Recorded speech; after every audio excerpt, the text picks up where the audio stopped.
अस्सलामु अलैकुम my social media family. उम्मीद करती हूँ कि आप सब लोग हिफ्ज़ अमान से होंगे, खुशबाश होंगे। सियासी तंज़ीम और तबसरों के साथ आपकी खिदमत में हाजिर हूँ। शुरू करते हैं जनाब आज का ब्लॉग। जनाब आज के ब्लॉग की पहली खबर शेयर करने से पहले जो आज के ब्लॉग का सबसे इम्पॉर्टेंट पॉइंट था, ताकि वो जहन से ना निकल जाए, तो मैंने सोचा कि वो सबसे पहले आपके साथ शेयर करती हूँ। क्योंकि इस पे बात करना इसलिए ज़रूरी है कि कमेंट सेक्शन पे सबसे ज़्यादा लोग मुझे कहते हैं कि पूरा पाकिस्तान इस वक्त डूबा हुआ है, सैलाब की जो सिचुएशन हर साल वर्स्ट से वर्स्ट होती जा रही है, आप इस पर बात क्यों नहीं करती। सबसे पहली बात तो ये कि जितनी बात मैंने की है शायद ही किसी ने की हो, लेकिन आज मैं उसका जो क्रक्स है ना, मेन एक जो उसका नतीजा है वो निकालना चाहती हूँ। सबसे पहले मैं आपको ये बताना चाहती हूँ कि वो लोग आज उनके सर पे आप जाकर जूते मारिए जो इतने सालों से आप लोगों के ज़हनों को गंदा करते रहे और आपके सामने डैम्स को ना बनाने के गंदे रीजंस, झूठे रीजंस पेश करते रहे, जिसमें एक तो वो आपके साथ जो गुमराहकुन एक चीज़ चलाते रहे और वो कहते रहे कि जी लॉबीज़ जो है वो इसमें इन्वॉल्व हैं और लाखों डॉलर्स खर्च हो जाते हैं डैम के अंदर और डैम का कोई फ़ायदा नहीं है। और कभी कहा जाता रहा कि अगर यहाँ पर हमारे इलाके में डैम बन गया तो इस इलाके का पूरा हिस्सा बह जाएगा और यहाँ से इतनी आबादी कहाँ मुंतकिल होगी। ये सब चीज़ें आपको कही जाती रही हैं ना, आप लोगों को बेवकूफ़ बनाया जाता रहा। मेरा आज उन लोगों से ये सवाल है कि जब सैलाब आया तो क्या उसने कोई इलाका देखा? क्या उसने पंजाबी या पख्तून को देखा? क्या उसने ये कहा कि मैं सिंध में आऊँगा तो मैं पंजाब में नहीं आऊँगा और मैं खैबर पख्तूनख्वा में नहीं आऊँगा? गिलगित बल्तिस्तान से लेकर कश्मीर तक और पूरे पंजाब से लेकर सिंध तक हर जगह पानी आया। तो इससे हमें एक सबक हासिल होता है और वो ये है कि पाकिस्तान के अंदर डैम्स की अशद ज़रूरत है। वो वाले डैम्स नहीं जो कहा जाता था कि 300 डैम्स हम बनाएंगे और ख्वाबों में बना दिए जाते थे, बिल्कुल वैसे ही जैसे कहा जाता था कि 1 अरब हम दरख्त लगाएंगे और लगाए नहीं जाते थे और वो फोटोशॉप करके आपको दिखा दिया जाता था। हकीकत यह है कि आज हमारे खेतों को बचाने के लिए, हमारी ज़िंदगियों को बचाने के लिए पाकिस्तान के अंदर पानी की जिस तरीके से आबादी बढ़ रही है और जिस तरीके से पानी इतने ड्रॉप डेड हद तक जो है वो ज़मीन के नीचे तक पहुंच गया है, उसकी लेवल को बढ़ाने के लिए अपने जानवरों को, क्योंकि पाकिस्तान की 70% आबादी आज भी जो है वो ज़रई शोबे से मुंसलिक है, तो जानवरों के लिए और ज़िंदगी के लिए सबसे ज़रूरी पानी है। पानी के लिए डैम ज़रूरी हैं। लिहाजा मेरा ख्याल है कि वो लोग जो भड़काते रहे आपको, अब शायद आप लोग उनकी बातों में नहीं आएंगे। चलिए अब मैं आती हूँ अपने मेन मुद्दे के ऊपर। खबर जनाब आप लोगों ने सुन ली होगी, पूरा दिन आपने ट्विटर के ऊपर देखा होगा। मैं चाहती तो फौरी तौर पर भी वीडियो बना सकती थी, लेकिन मैं इस पर थोड़ा सा तहकीकी वीडियो बनाना चाहती थी। इकरारुल हसन के बारे में मुबैना तौर पर सोशल मीडिया अकाउंट्स के ऊपर एक बड़ा प्रोपेगेंडा किया गया, बदतरीन, और कुछ वीडियोज़ भी लीक हुए जिसमें दिखाया गया कि वो किसी मुल्क के अंदर जाकर, बार्सिलोना के बारे में कहा जा रहा है, स्पेन के अंदर, कि वहाँ जाके वो क्लब में गए, वहाँ पे उन्होंने डांस किया, वो शराब के नशे में धुत थे। अच्छा, ज़्यादातर वो अकाउंट्स थे जिनका मैंने जायज़ा लिया कि वो कौन से अकाउंट्स थे जो इकरारुल हसन के बारे में ये सब कुछ कर रहे थे। तो इसकी एक बड़ी ज़बरदस्त किस्म की मुझे कड़ी मिली जो कि आपको बताना बहुत ज़रूरी है। आपको पता है कि ये जितने भी अकाउंट्स थे सारे के सारे तहरीक इंसाफ के फॉलोअर्स थे, पीटीआई के सपोर्टर्स थे। अच्छा, अब आप कहेंगे कि इकरारुल हसन के पीछे क्यों पड़ गए? इकरारुल हसन तो खुद एक बहुत बड़ा यूथिया रहा है। मैं आपको पूरी कहानी समझाती हूँ। असल में पीटीआई का एक दस्तूर है। वो दस्तूर ये है कि जब वो किसी की कैरेक्टर असैसिनेशन करने में उतरते हैं तो वो उसको कहीं का नहीं छोड़ते। उनकी कैरेक्टर असैसिनेशन से डर के आपने देखा कि माजी में बहुत सारे जजेस ने अपने फैसले दबाव में किए। बहुत सारे लोगों ने जो है वो पॉपुलैरिटी को देखकर उस तरफ हो लिए, जबकि उनको पता था कि हक सच की बात कहाँ की है। अब कहानी कुछ इस तरह से है कि अभी कुछ ही दिन पहले की बात है, 2 दिन पहले की बात है, कि सनम जावेद जैसी खातून जो कि रातों को, दिन को, हर जगह ट्रक्स के ऊपर पीटीआई के नारों, उनके जलसों के साथ मुंसलिक रही, 9 मई की घिनौनी कारकर्दगी में भी उसका जो है वो शुमार रहा।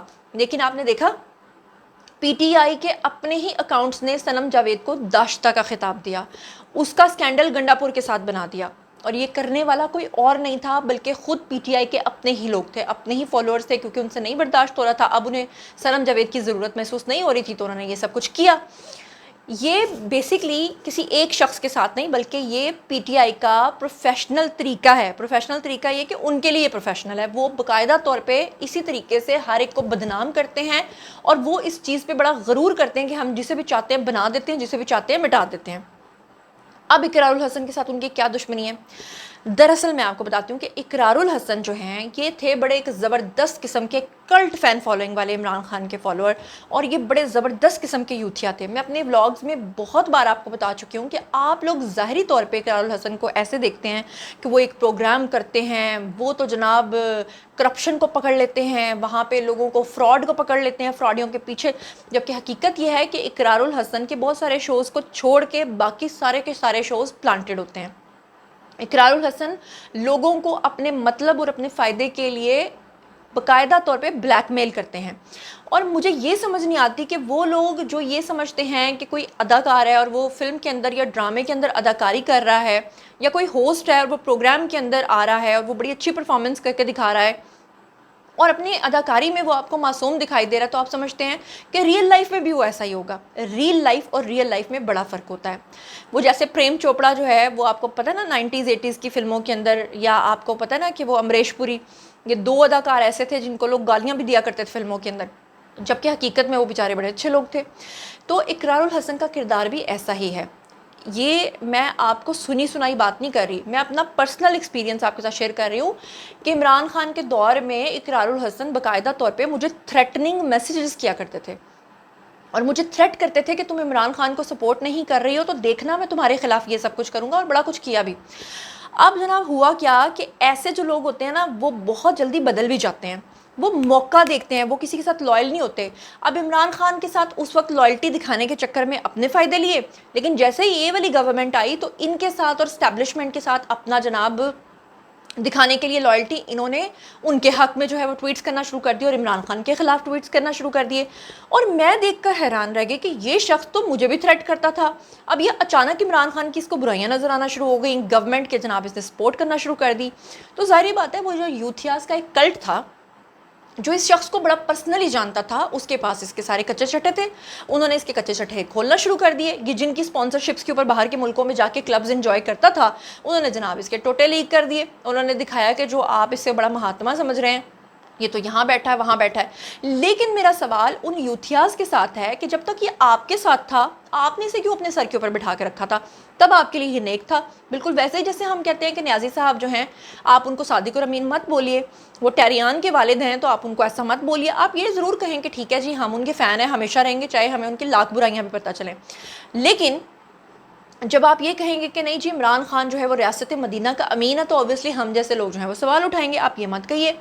तो अब बेसिकली इस वक्त इकरारुल हसन और उनकी 3 बीवियाँ जो हैं वो इस वक्त निशाने पे हैं, लेकिन उनकी 3 बीवियों में से एक बीवी जो है, मंजली बीवी, वो जनाब बहुत ज़्यादा निशाने पे इसलिए हैं क्योंकि वो ज़मान पार्क में पूरियाँ बनाने के लिए जाया करती थी वहाँ पर। हालांकि वो बड़ी अच्छी खातून है, बहुत डिसेंट खातून है।